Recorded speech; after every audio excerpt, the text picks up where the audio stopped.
Hello बच्चों, कैसे आप लोग आपके समझ में होंगे। आज मैं लेके आया हूँ JCRT का क्लास 7 का सिविक्स का चैप्टर 3 जिसका नाम है राज्य सरकार। इसका सभी प्रश्न उत्तर। इससे पहले मैंने अलग अलग सब्जेक्ट का ऑलरेडी डाल रखा है। अगर आपने अभी तक नहीं देखा है तो एक बार उसे ज़रूर चेकआउट करें। मैं लिंक डिस्क्रिप्शन और आई बटन दोनों में दे दूँगा। तो चलिए शुरू करते हैं। सबसे पहला जो है वो आपका फिल इन द ब्लैंक से शुरू होता है। तो फिल इन द ब्लैंक्स में नंबर 1 में दिया गया है आपका, जैसा कि आप देख पा रहे हैं, रिक्त स्थानों की पूर्ति कीजिए। नंबर 1 में है भारत के डैश राज्यों में विधान परिषद है, तो भारत में 6 राज्यों में है। दूसरा नंबर है विधानमंडल डैश डैश एवं डैश से मिलकर बना है, तो विधानमंडल आपका राज्यपाल, विधानसभा एवं विधान परिषद से मिलकर बनता है। तीसरा क्वेश्चन है विधानसभा का कार्यकाल डैश वर्ष का होता है, तो विधानसभा का जो कार्यकाल है वो आपका 5 वर्ष का होता है।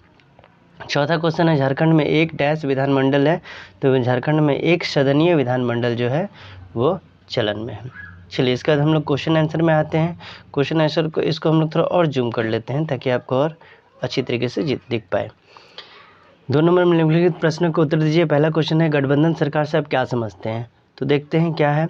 गठबंधन सरकार एक संसदीय सरकार की कैबिनेट होती है जिसमें कई राजनीतिक दल का सहयोग होता है, जिससे गठबंधन के भीतर किसी भी एक दल का प्रभुत्व कम रहता है। इस व्यवस्था को आम कारण यह दिया जाता है कि कोई दल अपने बलबूते पर संसद में बहुमत नहीं प्राप्त कर सकते। गठबंधन कहने का अगर सिंपल शब्दों में कहा जाए तो जहाँ पर मैं 2, 4, 6, 8, 10 लोग मिल करके क्या कर रहे हैं, एक ग्रुपिंग बना रहे हैं, तो उसी को गठबंधन कहा जाता है।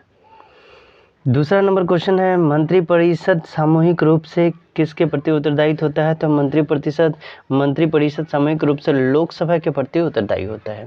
इसके बाद तीसरा नंबर क्वेश्चन है उच्च न्यायालय के न्यायाधीश की नियुक्ति कौन करता है, तो इसका उत्तर हो जाएगा उच्च न्यायालय का जो न्यायाधीश की नियुक्ति है वो राष्ट्रपति के द्वारा की जाती है। ठीक है, इसके बाद हम लोग आते हैं चौथा नंबर क्वेश्चन में।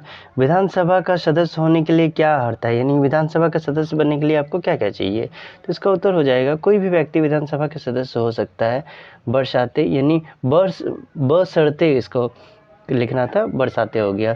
उसके पास निम्नलिखित बशर्ते, ठीक है, निम्नलिखित योग्यताएं हो। पहला, वो भारत का नागरिक होना चाहिए। दूसरा, उसकी आयु कम से कम 25 वर्ष होनी चाहिए। तीसरा, वो पागल या दिवालिया ना हो। और चौथा, वो कानून के द्वारा अपराधी घोषित ना हो, यानी किसी भी पुलिस थाना में या कहीं पे आपके नाम पे किसी भी तरह का कोई केस नहीं होना चाहिए। इसके बाद हम लोग आए चर्चा करें का पार्ट में चलते हैं। इसमें तीसरा नंबर क्वेश्चन दिया गया है, यानी इसका पहला क्वेश्चन है मुख्यमंत्री की नियुक्ति कैसे होता है बताइए, तो उत्तर होगा विधानसभा के चुनाव में राज्य में जिस पार्टी को बहुमत मिलता है उस पार्टी के नेता को मुख्यमंत्री के रूप में चुना जाता है। मुख्यमंत्री की नियुक्ति राज्यपाल द्वारा की जाती है। चुनाव में किसी एक पार्टी का विधानसभा में बहुमत मिल जाए तो उस पार्टी का कोई निर्वाचित नेता को मुख्यमंत्री पद पर नियुक्त करना राज्यपाल का संवैधानिक कर्तव्य है। यानी जो आप लोगों ने पहले ही देखा होगा कि चुनाव वगैरह होता है तो हमारा नेता कौन बनेगा, ये पहले से लिस्टेड है कि मुख्यमंत्री इनको बनाया जाएगा, प्रधानमंत्री इनको बनाया जाएगा, तो उसी चेहरा को ये किया जाता है। चुनाव में किसी पक्ष के बहुमत ना प्राप्त करने की स्थिति में या मुख्यमंत्री को अपने पद से हटाने की स्थिति में राज्यपाल अपने विवेक पर मुख्यमंत्री नियुक्त कर सकता है। राज्यपाल के पास ये अधिकार है कि अगर वो लोग डिसाइड नहीं कर पा रहे तो वो ऑप्शन दे सकते हैं और उसे समय रहते विधानसभा में बहुमत साबित करने का आदेश देता है। यानी जिनको वो सेलेक्ट कर रहे हैं वो अगर बहुमत साबित कर देते हैं तो संविधान के अनुसार प्रत्येक विधानसभा का कार्यकाल 5 वर्ष का होता है। 5 वर्ष पूरा होने से पहले निर्वाचन आयोग द्वारा राज्य में विधानसभा चुनाव कराने की घोषणा की जाती है। इस घोषणा के साथ साथ राज्य में आचार संहिता भी लागू की जा सकती है। ठीक है, चलिए अगला क्वेश्चन देखते हैं। मुख्यमंत्री के कार्यों की चर्चा कीजिए। मुख्यमंत्री के क्या क्या कार्य हैं, तो मुख्यमंत्री के कार्य निम्नलिखित है। नंबर 1, वो राज्य का शासन का वास्तविक अध्यक्ष होता है।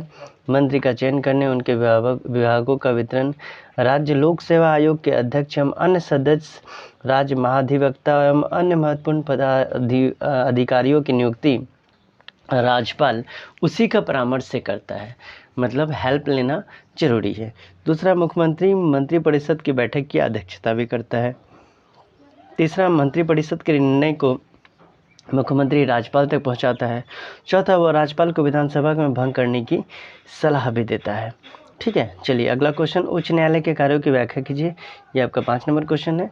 इसका उत्तर हो जाएगा उच्च न्यायालय अपने अधीनस्थ न्यायालय में किसी भी विवाद को समस्त कार्यवाही मंगा सकता है। वह किसी भी विवाद को एक न्यायालय से दूसरे न्यायालय में हस्तांतरण कर सकता है, किंतु ऐसा उच्च न्यायालय तभी करता है जब उसे विश्वास हो जाए कि किसी विवाद में निष्पक्षता से न्याय नहीं किया जा रहा है। मतलब वहाँ पर में ये उनको कंफर्म होना चाहिए कि हाँ न्याय नहीं हुआ है, तो वो ऐसा करते हैं। यदि किसी सेशन कोर्ट ने किसी अपराधी को मृत्युदंड की सजा दी है तो इस मृत्युदंड की पुष्टि उच्च न्यायालय से होनी आवश्यक है। जब तक वहाँ से नहीं होगा तब तक आपको नहीं किया जाएगा। छठा नंबर क्वेश्चन है, राज्यपाल की कार्यों को चर्चा कीजिए। तो राज्यपाल के कार्य निम्नलिखित हैं, ये पहला नंबर पॉइंट हो जाएगा। राज्यपाल राज्य के मुख्यमंत्री की नियुक्ति करता है। दूसरा नंबर, राज्यपाल विधानसभा की बैठकों को बुलाता है तथा उन्हें स्थगित भी कर सकता है। वो मुख्यमंत्री के परामर्श पर विधानसभा को भंग भी कर सकता है। तीसरा, विधानमंडलों द्वारा स्वीकृत विधेयकों को राज्यपाल को स्वीकृति करता है। ठीक है। चौथा, जब विधानसभा का अधिवेशन ना चल रहा हो तब राज्यपाल अध्यादेश जारी कर सकता है। तो ये सब कुछ कार्य हैं जो राज्यपाल के हैं। तो ये था आपका सिविक्स का चैप्टर 3 क्लास 7 का। ठीक है।